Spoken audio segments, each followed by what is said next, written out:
నమస్తే, welcome to see news. నేను పుష్ప. బులెటిన్ల ముందుగా హెడ్లైన్స్. హెలికాప్టర్ ప్రమాదంలో ఇరాన్ అధ్యక్షుడు మృతి. ఇబ్రహీం రైసీ మృతదేహాన్ని తరలించిన అధికారులు. వంతెనలకు 500 మీటర్ల పరిధిలో తవ్వకాలు నిషేధం. ఇసుక ర్యాంపులను పరిశీలించిన కలెక్టర్ మాధవీలత. రాజమహేంద్రి వారసత్వ సంపద పరిరక్షణ కమిటీ సమావేశం. పలు ముఖ్య తీర్మానాలను ఆమోదించిన సభ్యులు. అంగరంగ వైభవంగా సత్యనారాయణ స్వామి వారి కళ్యాణం. భారీగా తరలివచ్చి తిలకించిన భక్తులు. చెస్ క్రీడాకారులను అన్ని విధాలుగా ప్రోత్సహిస్తాం వెల్లడించిన బిఎన్కేయు ఫౌండేషన్ ట్రస్టీలు. ఇరాన్ అధ్యక్షుడు ఇబ్రహీం రైసీ ప్రయాణిస్తున్న హెలికాప్టర్ ఓ అటవీ ప్రాంతంలో ప్రమాదానికి గురైంది. జోల్ఫా నగర సమీపంలోకి రాగానే రైసీ ప్రయాణిస్తున్న లోహ విహంగం ప్రతికూల వాతావరణం కారణంగా కొండను ఢీకొట్టి కూలిపోవడంతో ఆయనతో పాటు హెలికాప్టర్లో ఉన్న వారందరూ మృత్యువాత పడ్డారు.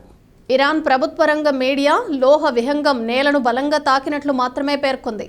ప్రమాదం జరిగిన ప్రదేశం దేశ రాజధాని టెహ్రాన్కు వాయువ్యాన దాదాపు 600 కిలోమీటర్ల దూరంలో ఉంది. అది పర్వతాలతో కూడిన అటవీ ప్రాంతం. కొద్ది రోజులుగా అక్కడ భారీ వర్షాలు, పొగమంచు కురుస్తున్నాయి. ప్రమాదం గురించి తెలియగానే త్రివిధ దళాలు రంగంలోకి దిగాయి. అయితే ఘటనా స్థలానికి చేరుకునేందుకు అవి చేసిన ప్రయత్నాలన్నీ విఫలమయ్యాయి. దట్టమైన పొగమంచు కారణంగా రెస్క్యూ హెలికాప్టర్ కూడా అక్కడ ల్యాండ్ కాలేకపోయింది. ప్రత్యేక బృందాలు ఎట్టకేలకు సోమవారం ఉదయం హెలికాప్టర్ ప్రమాద ప్రాంతానికి చేరుకుని ఆయన మృతదేహాన్ని గుర్తించి అటవీ మార్గం ద్వారా తరలించారు. రైసీ ఉన్న హెలికాప్టర్లో కొందరు అధికారులు, భద్రతా సిబ్బంది కూడా ఉన్నట్లు వార్తలు వస్తున్నాయి. ఆయన వెంట బయలుదేరిన మిగతా 2 లోహ విహంగాలు మాత్రం సురక్షితంగా ల్యాండ్ అయ్యాయి. ఇరాన్, అజర్బైజాన్ సరిహద్దుల్లో కొత్తగా కిజ్ కలాసి, దావరంజీ అనే 2 డ్యాంలను ఇరు దేశాలు నిర్మించాయి. అజర్బైజాన్ అధ్యక్షుడు ఇల్హం అలియేవ్ కలిసి రైసీ ఆదివారం వాటిని ప్రారంభించారు. అనంతరం ఇరాన్ విదేశాంగ మంత్రి హోసెన్ అమీరబొల్లహియన్, తూర్పు Azerbaijan province governor, Tabriz province ఇమాములతో కలిసి తబ్రీజ్ పట్టణానికి హెలికాప్టర్లో ప్రయాణమయ్యారు. ఇదే సమయంలో ప్రతికూల పరిస్థితుల కారణంగా మృత్యువుడికి చేరుకున్నారు. హెలికాప్టర్ ప్రమాదంపై భారత ప్రధాని నరేంద్ర మోడీ దిగ్భ్రాంతి వ్యక్తం చేశారు. 2019లో న్యాయ వ్యవస్థ అధిపతిగా బాధ్యతలు చేపట్టారు. రెండో ప్రయత్నంలో 2021లో దేశాధ్యక్షుడిగా ఆయన ఎన్నికయ్యారు.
కోర్టు ఆదేశాల మేరకు తూర్పుగోదావరి జిల్లాలో ఇసుక రీచ్లని సమన్వయ శాఖల అధికారులు పరిశీలించారు. ఓపెన్ రీచెస్ పరిశీలించిన కలెక్టర్ మాధవీలత నిర్వాహకులకు అవగాహన కల్పించారు. వంతెనలకి 500 మీటర్ల పరిధిలో తవ్వకాలు జరపకుండా చర్యలు తీసుకోవాలని ఆదేశించడంతో పాటు యంత్ర పరికరాలను వినియోగించడానికి వీల్లేదని స్పష్టం చేశారు. ఇసుక తవ్వకాల నేపథ్యంలో ఓపెన్ రీచెస్ బోట్స్మ్యాన్ సొసైటీ డ్రెడ్జింగ్ పనులపై వస్తున్న ఫిర్యాదుల మేరకు అధికారులతో కలిసి క్షేత్రస్థాయిలో పర్యటన చేయడం జరిగిందని జిల్లా కలెక్టర్ డాక్టర్ కె మాధవీలత తెలియజేశారు. సుమారు 4 గంటల పాటు కడియం, పెరవలి, నిడదబోలు, తాళ్లపూడి, కొవ్వూరు మండలాల్లోని ఇసుక రీచ్లను అధికారులతో కలిసి తనిఖీలు నిర్వహించారు. కలెక్టర్ మాధవీలత మాట్లాడుతూ గోదావరి నది ప్రాంతంలో ఇరిగేషన్ శాఖ అధికారులు అనుమతితో తవ్వకాలు జరుగుతున్నట్లు తెలిపారు. ఇరిగేషన్ అధికారులు 3 కిలోమీటర్ల నుంచి 12 కిలోమీటర్ల వరకు అనుమతులు మంజూరు చేయడం జరిగిందన్నారు. అయితే ఎవరూ కూడా వంతెనలకు 500 మీటర్ల పరిధిలో ఎటువంటి తవ్వకాలను జరపటం లేదని తెలిపారు. ఇంజనీరింగ్ అధికారులు ప్రతిరోజు పర్యవేక్షణ చేస్తున్నట్లు తెలిపారు. హైకోర్టు ఆదేశాల మేరకు క్షేత్రస్థాయిలో పర్యటన చేసినట్లు తెలిపారు. ఓపెన్ రీచెస్ వద్ద గోదావరి నది ప్రాంతంలో వాహనాలను వాడకూడదని స్పష్టం చేశారు. అయితే ఈ నేపథ్యంలో టిప్పర్లు, ప్రొక్లైనర్లు ఉపయోగిస్తున్నట్లు దృష్టికి రావడంతో వాటిని సీజ్ చేయాల్సిందిగా ఆదేశించారు. బోట్స్మ్యాన్ సొసైటీ వారు కూడా డ్రెడ్జింగ్ చేయకూడదని, అయితే డ్రెడ్జింగ్ కోసం అనుమతులు పొందిన వారు మాత్రమే చేసుకోవచ్చని అన్నారు. ఇసుక డంపింగ్ చేసిన ప్రాంతాల్లో ఆ విధంగా డ్రెడ్జింగ్ చేసిన ఇసుకను బోట్స్మ్యాన్ సొసైటీ ద్వారా అమ్మకాలు చేసుకుని వాహనాల ద్వారా రవాణా చేసే అవకాశం ఉందని పేర్కొన్నారు. ఒకటి ఓపెన్ రీచెస్, ఒకటి బోట్స్మెన్ సొసైటీస్, ఒకటి మూడోది డ్రెడ్జింగ్. అయితే మనకి డ్రెడ్జింగ్ వెహికల్స్ కూడా రోజు పేపర్లో వస్తూ ఉన్నాయి. వీటికి ఏంటి అంటే ఆల్రెడీ ఇరిగేషన్ డిపార్ట్మెంట్ వాళ్ళు టెండర్స్ పిలిచి పర్మిషన్స్ ఇవ్వడం జరిగింది. 3 కిలోమీటర్స్ నుంచి 12 కిలోమీటర్స్ పాయింట్ వరకు ఇచ్చారు. అయితే వాళ్ళు ఎవరు కూడా 500 మీటర్స్ మనకి బ్రిడ్జ్ దగ్గర చేయకూడదు. అది మటుకు వాళ్ళకి స్ట్రిక్ట్ గా చెప్తూ ఉన్నాము. డైలీ మన ఇంజనీర్స్ కూడా వెళ్ళి ఇరిగేషన్ ఇంజనీర్స్ కూడా మానిటర్ చేస్తున్నారు అది చేయకుండా. సో ఈ 3 రకాల పర్మిషన్స్ కి సంబంధించి శాండ్ ఎక్స్కవేషన్ అనేది మన జిల్లాలో జరుగుతూ ఉంటుంది. అయితే ఓపెన్ రీచెస్ లో ఎక్కడ కూడా వెహికల్స్ వాడకూడదు అనేది మన ఉద్దేశం కాబట్టి దానికి సంబంధించి నిన్న కూడా టిప్పర్లో మనకి వెహికల్స్ ఉంటే అవి సీజ్ చేయడం జరిగింది, ప్రొక్లైనర్స్ అవి. అదేవిధంగా బోట్స్మెన్ వాళ్ళు కూడా డ్రెడ్జింగ్ చేయకూడదు. కాకపోతే డ్రెడ్జింగ్ కి పర్మిషన్ ఇచ్చిన వాళ్ళు మటుకు డ్రెడ్జింగ్ చేయొచ్చు. సో వాళ్ళు ఏం చేస్తున్నారంటే డ్రెడ్జింగ్ చేసిన శాండ్ బోట్స్మెన్ ద్వారా అమ్ముతున్నారు. అది చేసుకోవచ్చు, వాళ్ళ ఇంటర్నల్ అరేంజ్మెంట్స్. సో బయట మనకి స్టాక్ పాయింట్స్ పెట్టి ఉన్నారు. స్టాక్ పాయింట్స్ దగ్గర వెహికల్స్ వాడచ్చు చేసి మనం వాళ్ళకి కూడా మనకి ఎవరికైతే ఓపెన్ రీచెస్ కి పర్మిషన్ ఇచ్చామో వాళ్ళ కండిషన్స్ అన్ని వివరించి ఎక్కడ కూడా మెషినరీ వాడకుండా జాగ్రత్తలు అనేది తీసుకోవడం.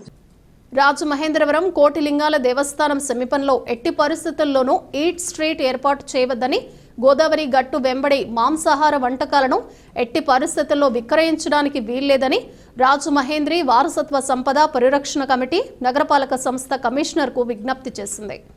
ఈ నిర్ణయానికి సానుకూలంగా స్పందించకపోతే మాత్రం తాము ఆందోళన చేపట్టడానికి కూడా సిద్ధంగా ఉన్నామని సభ్యులు పేర్కొన్నారు. అతి పెద్ద రేవుగా ఉన్న ఆ ప్రాంతంలో ఇటువంటి కార్యకలాపాలు చేపట్టవద్దని సూచించారు. స్థానిక శ్రీ వెంకటేశ్వర ఆనం కళాకేంద్రంలో కమిటీ సభ్యులు కన్వీనర్ టీకే విశ్వేశ్వరరెడ్డి ఆధ్వర్యంలో సోమవారం సమావేశమయ్యారు. అనంతరం టీకే విశ్వేశ్వరరెడ్డి, కేకే సంజీవరావు, మాదిరాజు శ్రీనివాస్, దేశరెడ్డి బలరామనాయుడు మీడియాతో మాట్లాడారు. కళాకేంద్రంలో ఉన్న గంధం నాగసుబ్రహ్మణ్యం హాల్ను నగరంలో కవులు, సాహితీవేత్తలు, కవి సమ్మేళనాలు, పుస్తకావిష్కరణ కార్యక్రమాలు, సాహితీ సభలకు ఉచితంగా వినియోగించుకోవచ్చని తెలిపారు. కేవలం కరెంటు బిల్లు కార్పొరేషన్కు చెల్లిస్తే సరిపోతుందని వెల్లడించారు. టౌన్ హాల్ రోడ్లో ఉన్న కందుకూరి వీరేశలింగం పురమందిరం ఆధునీకరణ పనులు ఇప్పటికే పూర్తయ్యాయని, త్వరితగతిన ప్రారంభించి అందుబాటులోకి తెచ్చేందుకు పురమందిరం అధ్యక్షుడు మద్దూరి శివసుబ్బారావుతో మాట్లాడటం జరిగిందన్నారు. ఈ విషయాన్ని కమిషనర్కు కూడా వివరించామని, త్వరలోనే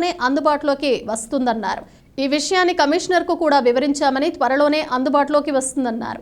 10 కోట్ల రూపాయలతో అభివృద్ధి పనులు జరుగుతున్న రాళ్లబండి సుబ్బారావు మ్యూజియం పనులు త్వరితగతిన పూర్తి చేసి అందరికీ అందుబాటులోకి తేవాలని విజ్ఞప్తి చేశారు. బొమ్మూరులో పొట్టి శ్రీరాములు యూనివర్సిటీకి అనుబంధంగా ఉన్న సార్వత్రిక విద్యాపీఠం అలాగే కొనసాగించాలని తీర్మానం చేశారు. కమిటీ సభ్యులు ఎల్వి ప్రసాద్, కృష్ణకుమార్ తదితరులు పాల్గొన్నారు. ముఖ్యంగా మెయిన్ విషయాలు ఏంటంటే ఏదైతే వీరేశలింగం పురమందిరం ఉందో ఆ పూర్వమందిరంలో ఉన్నటువంటి రిపేర్ వర్క్స్, మెయింటెనెన్స్ వర్క్లు అన్నీ కూడా కంప్లీట్ చేయడం జరిగింది. కొన్ని కారణాల వల్ల అది ఓపెనింగ్ జరగలేదు. మొన్ననే కమిటీ ప్రెసిడెంట్ అయినటువంటి మద్దూరి శివసుబ్బారావు గారితో మాట్లాడటం జరిగింది. మరి త్వరలోనే ఆ వీరేశలింగం పూర్వమందిరం టౌన్ హాల్ ఏదైతే ఉందో దాన్ని ప్రజలందరికీ కూడా అందుబాటులో ఉండేలాగా ఓపెనింగ్ చేసి దాన్ని అందుబాటులోకి తీసుకురావాలని చెప్పి తీర్మానం చేయడం జరిగింది. ఇదే విషయాన్ని కమిషనర్ గారు కూడా చెప్తే మీరు ఎప్పుడంటే అప్పుడు కావాలంటే అప్పుడు ఎలక్షన్ కోడ్ అయిపోయిన వెంటనే దాన్ని ఓపెనింగ్ చేద్దామని చెప్పి కమిషనర్ గారు కూడా చెప్పడం జరిగింది. ఇక రెండో విషయం ఏంటంటే గంధం నాగసుబ్రహ్మణ్యం గారు కళావేదిక అని చెప్పి పైన ఒక హాల్ ఉందండి. ఈ పైన మెట్ల పైన ఆనవ కళా కేంద్రంలో లెఫ్ట్ సైడ్లో ఆ హాల్ని ఎవరైతే సాహితీ సభలు అలాగే ఎవరైతే ఈ కవులకి సంబంధించి వాళ్ళందరూ ఏదైతే మీటింగ్లు కానీ కవి సమ్మేళనాలు కానీ రిహార్సల్ కానీ పుస్తకావిష్కరణలు కానీ ఇవే పెట్టుకున్నా సరే ఆ గంధం నాగసుబ్రహ్మణ్యం హాల్లో ఎవరైనా ఫ్రీగా పెట్టుకోవచ్చు. అది సంఘాల కళాకారులకి కళావేదికి సంబంధించిన మీటింగ్లు కానీ ఏమన్నా ఫ్రీగా పెట్టుకోవచ్చు. ఎందుకంటే నగరానికి దూరంగా ఉంది, అక్కడ దానికి ఎవరికి ప్రాబ్లం లేదు. మీరు మామూలుగా ఇన్స్టిట్యూట్ స్టార్టింగ్ 7 గంటలకు వెళ్తే అక్కడ మాంసం మొక్కలు ఏలాడుతూ ఉంటాయి. అక్కడ అంటే ఇన్స్టిట్యూట్ అంటే అందులో చేసే తిరుమలరాల్లో ప్రధాన అంశం మాంసం. ఇప్పుడు ఈ కోట్లింగాల రేవు ప్రసిద్ధమైన దేవాలయ ఆస్థానం అది. అటువంటి కోట్లింగాల రేవు దగ్గర ఇటువంటి ఇన్స్టిట్యూట్ పెట్టి అక్కడ కూడా మాంసం విగ్రహాలు, మాంసానికి సంబంధించిన అవి అమ్మడం చాలా విరుద్ధం అది. ఎందుకంటే గంగ చూసుకున్నా, కావేరి చూసుకున్నా, కృష్ణ చూసుకున్నా ఎక్కడ ఏ నదుల దగ్గర కూడా ఇటువంటి మాంసాలు అనే పరిస్థితి ఎక్కడా లేదు. ఈ గోదావరికి దౌర్భాగ్యం కలిగించదని చెప్పి మేము ప్రధానంగా కమిషనర్ గారిని కోరుతున్నాం. ఈ మందుబాబులు కూడా తయారయ్యి అక్కడ కూర్చుని తాగేయడం, ఆ సీసాలు కూడా గోదావరిలో పడేసే పరిస్థితి కూడా వస్తుంది. కాబట్టి అక్కడ ఇంకోటి ఏంటంటే ముఖ్యమైనది పక్కన కైలాస భూమి ఉంది. ఆ గట్టంతా కూడా కొన్ని డెడ్ బాడీని కూడా తీసుకెళ్తూ ఉంటారు. అటువంటి ప్లేస్లో పెట్టడం అన్నది చాలా తప్పది. కాబట్టి మనం అందరం ఖండించాలి. రాజమండ్రిలో ఉన్న ప్రజలే కాదు, ఈ తూర్పుగోదావరి జిల్లాలో ఉన్న, పశ్చిమ గోదావరి జిల్లాలో ఉన్నటువంటి ప్రజలందరూ కూడా అది ఖండించి తీరాలి. వేరే ప్లేసులు చాలా ఉన్నాయి, అక్కడ పెట్టుకోవచ్చు. కానీ గోదావరి రోడ్డుని మాత్రం ఈ పవిత్రను పాడు చేయొద్దని చెప్పేసి మనం కమిషనర్ గారిని విధంగా మన మెయిన్ సబ్జెక్ట్ ఏమైపోయిందంటే కోట్లింగాల్ గుడి అది 2 కిలోమీటర్లు సుమారు ఉంది. కాబట్టి దాన్ని తక్షణం హీట్ స్ట్రీట్ కింద విరమించుకుంటే మంచిది. మంచి పార్క్ ప్లేస్ కింద మార్చుకున్నా తప్పులేదు, కానీ హీట్ స్ట్రీట్ అనేది మాత్రం తీసేయవలసిందిగా కోరి ప్రార్థిస్తున్నాం. వాళ్ళ పొట్టి శ్రీరాములు యూనివర్సిటీ అది పీఠం కింద పెట్టి దాంట్లో ఉన్న వాళ్ళు ఒకళ్ళు కూడా తగ్గించుకుంటూ పోతున్నారు. అది తెలుగు యూనివర్సిటీ హైదరాబాద్లో ఉంది. స్టేట్ విడిపోయిన తర్వాత ఆ యూనివర్సిటీ హైదరాబాద్లో ఉన్నది ఉన్నట్టుగా ఉంచి మాకు కూడా యూనివర్సిటీ స్థాయికి తీసుకువెళ్లాల్సిందిగా కోరి ప్రార్థిస్తున్నాం. దానికోసం అవసరమైతే రిలే ఫాస్టింగ్లు కూడా స్టార్ట్ చేయడానికి మేము సిద్ధంగా ఉన్నాం. రాజమహేంద్రవరం ఆర్యాపురంలో వేంచేసి ఉన్న శ్రీ సత్యనారాయణ స్వామివారి దేవస్థానంలో శ్రీ సత్యనారాయణ స్వామివారి దివ్య కళ్యాణ మహోత్సవం అంగరంగ వైభవంగా జరిగింది. ఆదివారం రాత్రి 8:16 వైఖానస ఆగమ సంప్రదాయం ప్రకారం ఆలయంలో కళ్యాణ క్రతువును వేద పండితులు నిర్వహించారు. ఆర్యాపురం శ్రీ సత్యనారాయణ స్వామివారి త్రయాహ్నిక దీక్ష దివ్య కళ్యాణ మహోత్సవాల్లో భాగంగా స్వామివారికి ప్రతిరోజు ప్రత్యేక పూజలు, అభిషేకాలు ఘనంగా జరుగుతున్నాయి. ఆలయ కళ్యాణ వేదికపై కళ్యాణ బ్రహ్మ పివిజి రవిబాబు, ఆలయ అర్చక స్వాములు పి సత్య శ్రీనివాసాచార్యులు, వైఖానస ఆగమ పండితులు పి పవన్ కుమారాచార్యులు, పి నిరంజనాచార్యులు, ఆలయ టీటీడీ వేద పండితులు బ్రహ్మశ్రీ దువ్వూరి సూర్యప్రకాశ యజ్ఞేశ్వర సోమయాజులు, గాడపల్లి వెంకటరమణ, మల్లాది సీతారామ శర్మ అవధానుల పర్యవేక్షణలో కళ్యాణ క్రతువు కన్నుల పండువగా సాగింది. వేద మంత్రాలు మార్మోగగా స్వామి అమ్మవార్ల దివ్య కళ్యాణ మహోత్సవాన్ని తిలకించిన భక్తులు ఆనంద పారవస్యంలో మునిగి తేలారు. ఆలయాన్ని పుష్పాలతో, విద్యుత్ దీపాలతో అందంగా అలంకరించారు. జ్యోతుల నవీన్ కుమార్, లక్ష్మీదేవి దంపతులు, జ్యోతుల అనీష్ నెహ్రూ, చక్కపల్లి అన్నపూర్ణ, మీనవల్లి కృష్ణమోహన్, వెంకటలక్ష్మి, బాల శ్రీనివాస్ ప్రసాద్, అరుణ, గార్లపాటి సూర్యనారాయణ, లక్ష్మి, నాగవెంకట రత్నమాల, ధనుష్, శ్రీనివాస్, అరవ వెంకటేశ్వర్లు, నాగేశ్వరి, కంచర్ల శ్యామ్చంద్, నాగ ప్రత్యూష దంపతులచే శాస్త్రోక్తంగా కళ్యాణాన్ని వేద పండితులు జరిపించారు. భక్తులు భారీ ఎత్తున తరలివచ్చి స్వామి అమ్మవార్లను దర్శించుకుని తీర్థ ప్రసాదాలు స్వీకరించారు. దేవాదాయ ధర్మాదాయ శాఖ ఆర్యాపురం రాజమహేంద్రవరంలో కొలువైన శ్రీ రమా సత్యనారాయణ స్వామి దేవస్థానంలో కళ్యాణ వైభవాలు అత్యంత వైభవంగా జరుగుతున్నవి.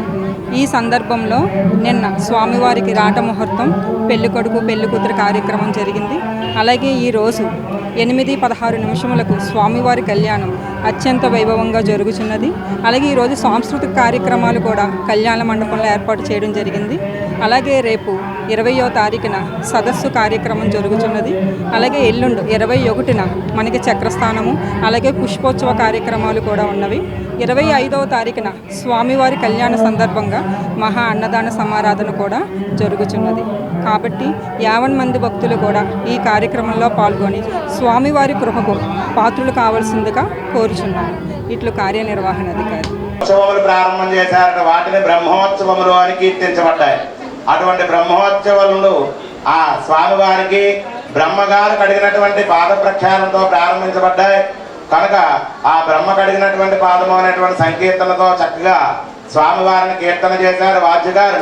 మంత్రపూర్వకంగా ఆపత్పాద వనేజనే త్రిశంతం నాశయంతుమే అస్మిన్ కులే బ్రహ్మవత్యస్సదాని అని స్వామివారిని ప్రార్థన చేసి పాద ప్రక్షాళన గావించుకుని విష్ణు పాదోద్భవం శుద్ధం సర్వమంగళదాయన, విష్ణు పాదముల నుంచి ఉద్భవించినటువంటి గంగ ఎంత పవిత్రత అయితే పొంది ఉన్నదో మనందరూ కూడా చూస్తూ ఉన్నాం. హరిద్వారని అంటే హరిని దర్శించడానికి ద్వారంగా ఉన్నటువంటి నగరం హరిద్వార్. కనుక ఆ ఋషికేశ్ నుంచి గంగ పంచగంగములు మిశ్రితమైనటువంటి ప్రదేశంగా ఋషికేశులో తపస్సులు ఆచరించినటువంటి ఋషులందరూ కూడా మోక్ష మార్గానికి దారిని వెతుక్కుంటూ ఆ బదరీనాథులో ఉన్నటువంటి శ్రీమన్నారాయణ మూర్తిని దర్శనం చేస్తారు. అటువంటి నారాయణ స్వరూపుడైనటువంటి శ్రీమన్నారాయణ మూర్తిగా సత్యదేవుని మనం ఆహ్వానం చేసుకుని స్వామివారికి రమాదేవి అనేటువంటి కన్యామణిని సమర్పించడానికి స్వామివారికి పాద ప్రక్షాళన వరపూజా కార్యక్రమాన్ని చేసుకుంటూ నూతన వస్త్రాలను సమర్పణ చేయాలి. స్వామివారికి మధుపర్క నివేదన చేయాలి, గోదానం చేయాలి. కన్యాదానానికి ముందుగా ఈ ప్రక్రియలు జరపడానికి ఆలయ మర్యాదలతో ఆలయ కార్యనిర్వహణ అధికారి వారు అయినటువంటి శ్రీమతి కోటేశ్వరరావు గారు, శ్రీమతి సత్యవాణి దంపతులు స్వామివారికి అమ్మవారికి భక్తి శ్రద్ధలతో నమస్కరించి ఆలయ మర్యాదలతో సమర్పిస్తూ ఉన్నటువంటి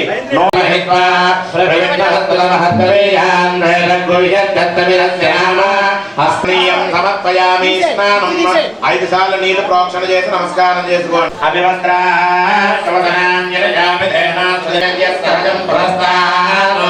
ఆయుష్యమగ్రయం పదమంచ సభ్రం యజ్ఞాపనేతం బలపట్టాంగరీషణే ఈశ్వరేకం సర్వభూతానాం తామిహో భక్వయే త్రియం శ్రేష్ఠాదివ్యపుషాదివాచతాః స్మరణ చేస్తూ అక్కడ ఉన్నటువంటి పుష్పాలు అక్షతలతో పూజ చేయండి. ఓం విష్ణుదేవాగ్రహణ్యే నమః, ఓం జయాయ నమః, ఓం విశ్వక్సేనాయ నమః. సమయామి విశ్వకర్మాణ్యపస్య జగతో ప్రదాని పథేమాన్యపస్య జగతో ప్రదాన మంగళం పుండరీకాక్ష మంగళం గరుడధ్వజ వేదాహమేదం పురుషం మహాంతమాదిత్యవంతం జాతవేద శ్రీకృష్ణసేనాయ నమః. దర్శయామి గోవింద లక్ష్మీ. భారతీయ నవీన క్రీడా ఉత్సవ్ ఫౌండేషన్ ఆధ్వర్యంలో చదరంగం క్రీడను ప్రోత్సహించే ప్రయత్నాల్లో భాగంగా ఈ ఏడాది ₹1 కోటి వ్యయంతో ఇంటర్నేషనల్ ఫిడే రేటింగ్ టోర్నమెంట్లు నిర్వహించడానికి నిర్ణయం తీసుకున్నట్లు ట్రస్టీలు వెల్లడించారు. చెస్ క్రీడాకారులకు ఎంట్రీ ఫీజు కూడా చెల్లించేందుకు సిద్ధమని ప్రకటించారు. స్థానిక నానవాయిపేటలో ఉన్న BNKU కార్యాలయంలో సోమవారం జరిగిన మీడియా సమావేశంలో ఫౌండేషన్ ట్రస్టీలు కుమార్ విత్తనాల, అమ్మినేని ఉదయ్ కుమార్ నాయుడు, ఆంధ్రప్రదేశ్ చెస్ అసోసియేషన్ కార్యదర్శి భీమారావు మాట్లాడారు. ఈ ఏడాది జాతీయ స్థాయిలో చెస్ పోటీలకు ఎంపికైన క్రీడాకారులకు ఉచితంగా యూనిఫామ్గా టీ-షర్ట్లు కూడా అందజేస్తామన్నారు. చదరంగం క్రీడను మరింత ప్రోత్సహించాలనే లక్ష్యంతో తమ ఫౌండేషన్ ద్వారా ₹1 కోటి ఖర్చుతో 2 అంతర్జాతీయ ఫిడే రేటింగ్ టోర్నమెంట్లు నిర్వహిస్తామన్నారు. అక్టోబర్ 19 నుంచి 25 వరకు, డిసెంబర్ 24 నుంచి 26వ తేదీ వరకు జరిగే ఈ పోటీల ప్రాంతాన్ని త్వరలోనే వెల్లడిస్తామన్నారు. అంతర్జాతీయ స్థాయి టోర్నమెంట్ కాబట్టి అన్ని వసతులతో కూడిన నగరాన్ని ఎంపిక చేస్తామని వివరించారు. చెస్తో పాటు అన్ని క్రీడల అసోసియేషన్ల కార్యదర్శులతో కూడా మాట్లాడి ప్రతిభ కలిగిన క్రీడాకారులను ప్రోత్సహించడమే తమ ముఖ్య లక్ష్యమన్నారు. ప్రభుత్వ పాఠశాలల్లో చదువుతూ చెస్లో ప్రతిభ చూపుతూ టోర్నమెంట్లకు వెళ్లలేని క్రీడాకారులకు తామే ఎంట్రీ ఫీజు చెల్లించి పంపుతామని తెలిపారు. రాజమహేంద్రవరంలో ఫౌండేషన్ ప్రారంభించడమే కాకుండా అంతర్జాతీయ టోర్నమెంట్ నిర్వహణకు స్పాన్సర్షిప్ చేయాలన్న నిర్ణయం పట్ల భీమారావు హర్షం వ్యక్తం చేశారు. వారికి అవసరమైన అన్ని సహాయ సహకారాలను ఆంధ్ర చెస్ అసోసియేషన్ ద్వారా అందజేస్తామన్నారు. క్రీడాకారులు ఇటువంటి మంచి అవకాశాన్ని సద్వినియోగం చేసుకోవాలని కోరారు. ట్రస్టీ నరేష్ తదితరులు పాల్గొన్నారు. నా పేరు కుమార్ విత్తనాల. మేము BNKU భారతీయ నవీన క్రీడా ఉత్సవ్ అనే ట్రస్ట్ ఒకటి రిజిస్ట్రేషన్ చేయడం జరిగిందండి రాజమండ్రిలో. మా ట్రస్ట్ ఉద్దేశం ఏమిటంటే ఆంధ్రప్రదేశ్లో వివిధ క్రీడాకారుల్లో క్రీడలని ప్రోత్సహించి మేము టోర్నమెంట్స్ చేయడానికి ముందుకు రావడానికి ఈ ట్రస్ట్ ముఖ్య ఉద్దేశంగా ఉంది. ఇంకా దారిద్ర్య రేఖ కింద ఉన్న ప్లేయర్స్ని అందరినీ గుర్తించి వాళ్ళకి మేము మంచి స్పాన్సర్షిప్ ఇప్పించి వాళ్ళని కూడా ముందుకు తీసుకెళ్లాలనే ఉద్దేశంతో ఈ ట్రస్ట్ ముఖ్య ఉద్దేశంగా ఉన్నది.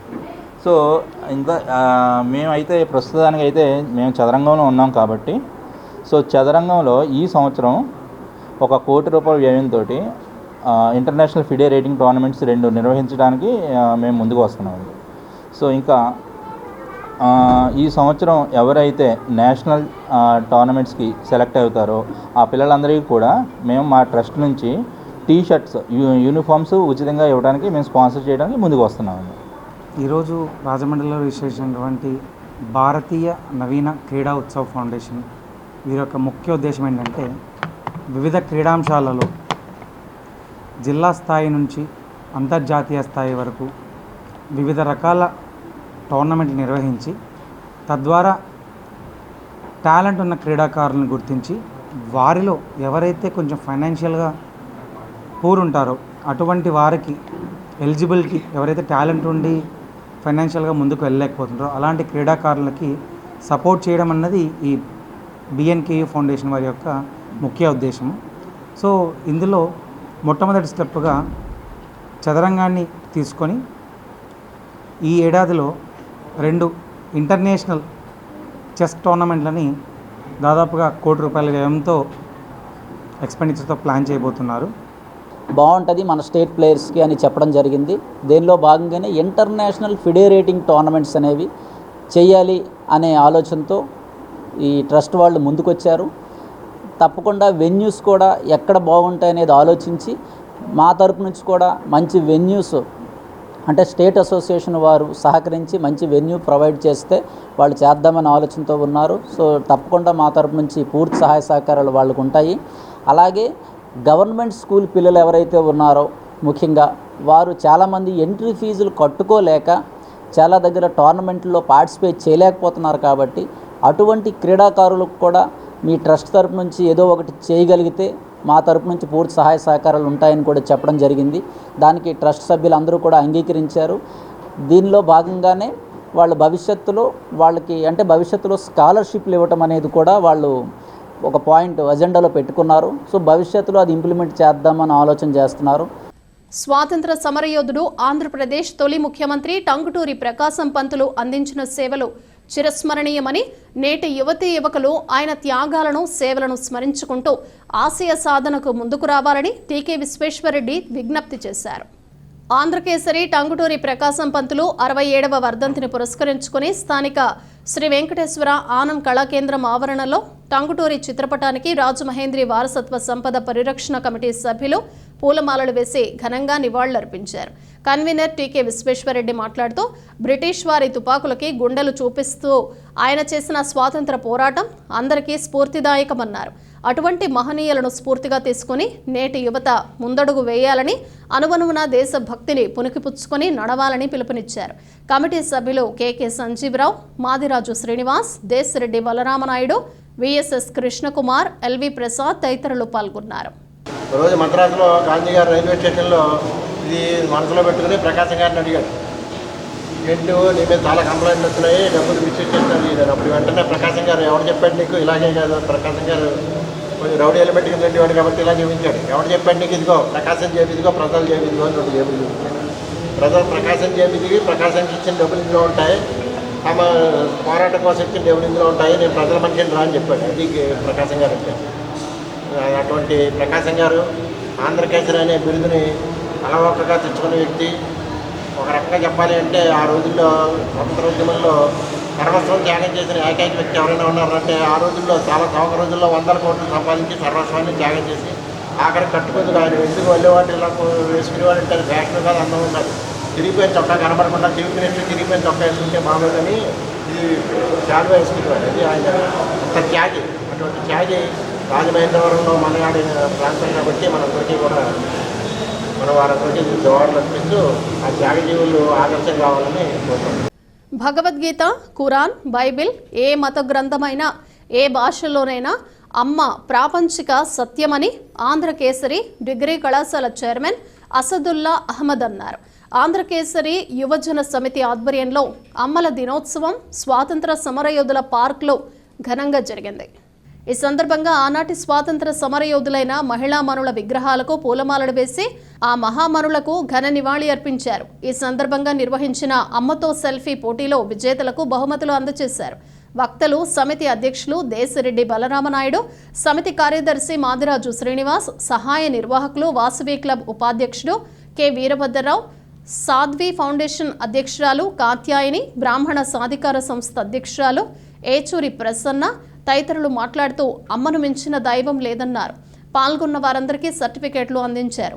సమితి వినూత్నంగా ఈ కార్యక్రమాన్ని నిర్వహించడం విశేషంగా ఆకట్టుకుంది.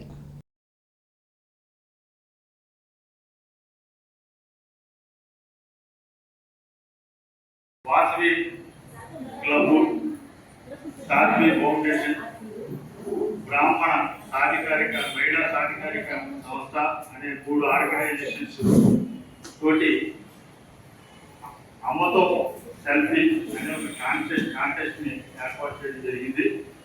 ఆ కాంటెస్ట్కి దాదాపు 30 పైగా మనకి ఎంట్రీలు అయితే ఉంటే వాటిని అంటే అందరికీ ప్రైజ్ ఇవ్వలేదు కాబట్టి అందులో 3 ప్రైజ్ ఇచ్చి తర్వాత మరి ఇటువంటి నూతనమైన కార్యక్రమాలు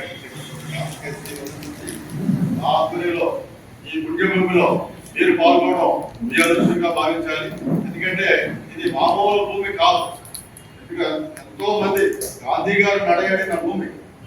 నల్సా ఆదేశాల మేరకు మోడల్ ప్రిజన్స్ మాన్యువల్ 2016లోని 29వ అధ్యాయం ప్రకారం జైలు అధికారులకు జారీ చేసిన అన్ని నియమాలు, నిబంధనలు, ఆదేశాలు, వాటి అమలుకు సంబంధించిన పరిశీలన మోడల్ జైల్లో కరెక్షనల్ సర్వీసెస్ చట్టం 2023 ప్రకారం న్యాయమూర్తులు రాజమహేంద్రవరం కేంద్ర కారాగారాన్ని పరిశీలించారు. తూర్పుగోదావరి జిల్లా 9వ అదనపు జిల్లా జడ్జ్ ఎం మాధురి, జిల్లా న్యాయ సేవాధికార సంస్థ కార్యదర్శి senior civil judge K Prakash Babu కేంద్ర కారాగారం, మహిళా కారాగారాలను సందర్శించారు. ఖైదీల జీవన పరిస్థితులు, సాధారణ పరిశుభ్రత, పారిశుద్ధ్యం, బ్యారక్స్లోని వాష్రూమ్లు, మురుగునీటి నిర్వహణ, వాటర్ ట్యాంకుల అవసరత, ఖైదీలకు సంబంధించిన భద్రత, ఆహార ప్రమాణాలు, వసతులను, సదుపాయాలను పరిశీలించిన అనంతరం ఖైదీలతో మాట్లాడారు. ఉచిత న్యాయ సేవలు పొందడం ఖైదీల హక్కు అని, ఖైదీల తరపున వాదించేందుకు న్యాయవాది లేని వారికి జిల్లా న్యాయ సేవాధికార సంస్థ ద్వారా ఉచితంగా న్యాయవాదిని నియమిస్తామని, ఈ సేవలను అందరూ వినియోగించుకోవాలని అన్నారు. వారికి ఎలాంటి న్యాయ సమస్యలున్నా పారాలీగల్ వాలంటీర్ల ద్వారా కానీ, లీగల్ ఎయిడెడ్ డిఫెన్స్ కౌన్సిల్ ద్వారా కానీ సంస్థకు తెలియచేయాలని సూచించారు. ఖైదీలందరూ పరివర్తన చెంది న్యాయబద్ధమైన జీవన శైలిని అలవర్చుకోవాలన్నారు. బులెటిన్ ముగించే ముందు హెడ్లైన్స్ మరోసారి. హెలికాప్టర్ ప్రమాదంలో ఇరాన్ అధ్యక్షుడు మృతి, ఇబ్రహీం రైసీ మృతదేహాన్ని తరలించిన అధికారులు. వంతెనలకు 500 మీటర్ల పరిధిలో తవ్వకాలు నిషేధం, ఇసుక ర్యాంపులను పరిశీలించిన కలెక్టర్ మాధవీలత. రాజమహేంద్రి వారసత్వ సంపద పరిరక్షణ కమిటీ సమావేశం, పలు ముఖ్య తీర్మానాలను ఆమోదించిన సభ్యులు. అంగరంగ వైభవంగా సత్యనారాయణ స్వామి వారి కళ్యాణం, భారీగా తరలివచ్చి తిలకించిన భక్తులు. చెస్ క్రీడాకారులను అన్ని విధాలుగా ప్రోత్సహిస్తాం వెల్లడించిన BNKU ఫౌండేషన్ ట్రస్టీలు. ఇవి బులెటిన్ విశేషాలు. మరో బులెటిన్లో మళ్ళీ కలుద్దాం. Keep watching see news.